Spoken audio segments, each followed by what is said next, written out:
Painting veins on silicone sculptures, tips and techniques. 1. Overview of vein painting. In this video, I'll talk about the process of painting veins on silicone sculptures. Whether the sculptures are large or small, the process is similar. However, larger sculptures are generally easier to paint compared to smaller ones, where sponges play a bigger role. 2. Using an airbrush. I'm using an airbrush for this demonstration, but you can use brushes if you prefer. The results are similar, but the technique requires some adjustments. The advantage of using an airbrush is that it minimizes material waste. Cleaning the airbrush with naphtha makes it ready to use again as if it were new. Silicone residue easily peels off the aluminum parts. 3. If you prefer brushes. For brush painting, choose fine-tipped, long-haired brushes in various sizes. These allow precise application for detailed veins.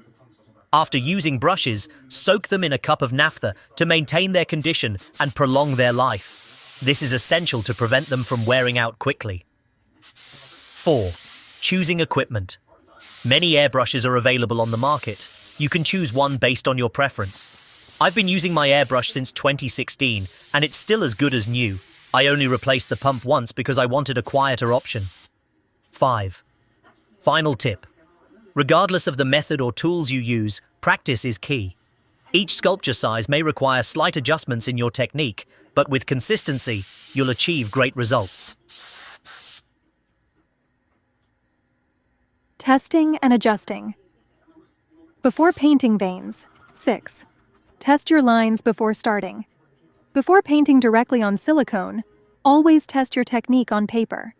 This helps you determine the size and thickness of the vein lines you want to create, ensuring better precision on the sculpture. 7.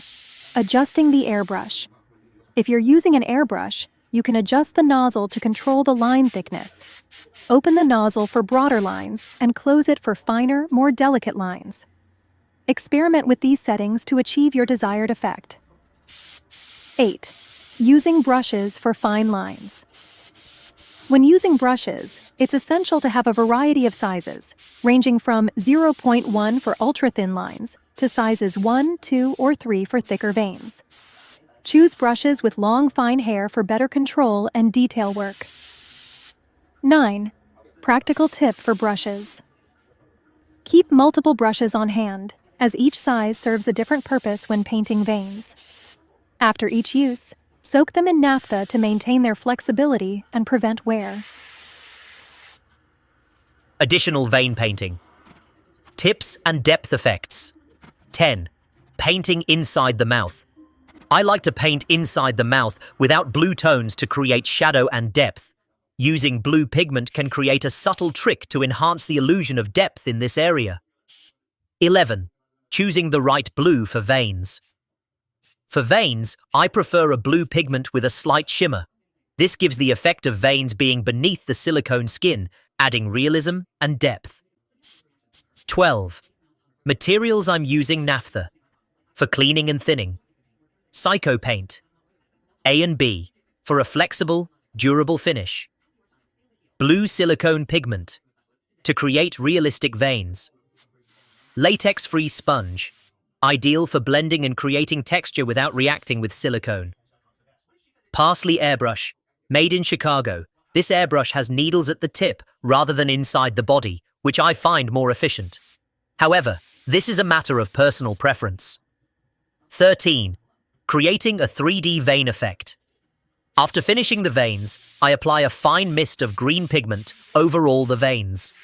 This subtle layer adds a beautiful 3D effect, making the veins look as though they're pulsating under the skin. 14. Final results and review. At the end of this tutorial series, I will share the final painted sculpture and review the results together. We'll analyze how the techniques come together to create a lifelike finish. Enhancing realism. In vein painting. 15. Blending veins for a natural effect. Using a brush dipped in naphtha can help spread the vein lines over the silicone, creating a more realistic, blended effect. 16. Adding movement to veins. I like to shake the airbrush or brush slightly while painting. This adds an organic look to the veins, making them appear as though they're floating, or moving within the body. 17. Reference for vein placement. Keep a printed or sketched reference of blue and red veins nearby. This serves as a guide to ensure the placement looks natural and anatomically accurate.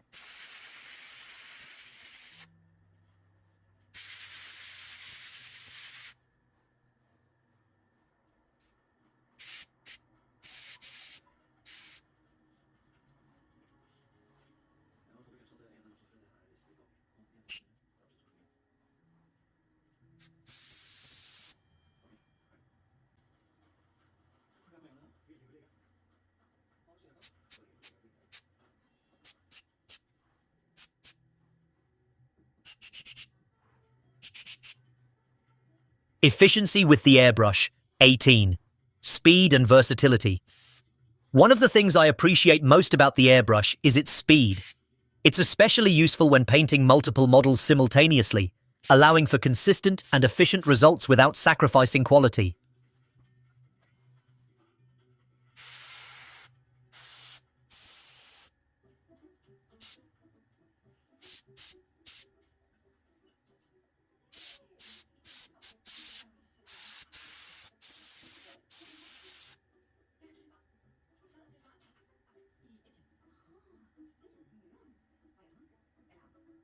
Previewing vein lines before painting. Here, you can see the vein lines I tested on paper before applying them to the silicone. I'll also show you some of the results as we go along. Welcome to my new art channel. This is a new channel to help you with art, sculpting, painting, and more. I love teaching and have been an art teacher for a long time. I also study art through workshops here in Los Angeles where I live. I really enjoy making these short tutorials, and I encourage you not to be shy about asking questions. I will answer them in the videos. This technique is new, and there's still so much to improve and experiment with. Your questions help me create new videos and make the channel better for everyone. Silicone mouth experiment. This head has open lips, and I added silicone powder mixed with silicone glue adhesive inside the mouth. Painting cut silicone can be challenging, so I wanted to try this technique inside the mouth, and I really liked the results. I added a lot of red this time, but next time I plan to mix the silicone powder with Majesty as well. I'll also apply blue to tone down the redness and add depth. We'll analyze the mouth's final result together at the end of the tutorial. Observing the color adjustment. Here, you can see that the bright red has already softened with the addition of blue. Adding depth to the nose.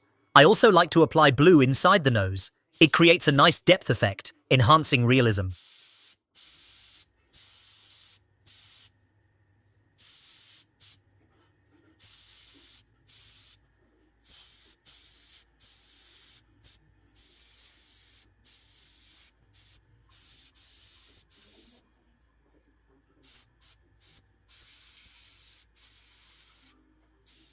The importance of veins for realism. For me, veins are essential to bringing the realism of skin to life.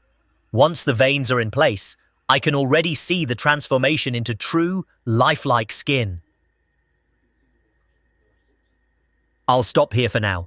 If you found these tips helpful, please leave a like and come back to see the final result. Thank you for watching.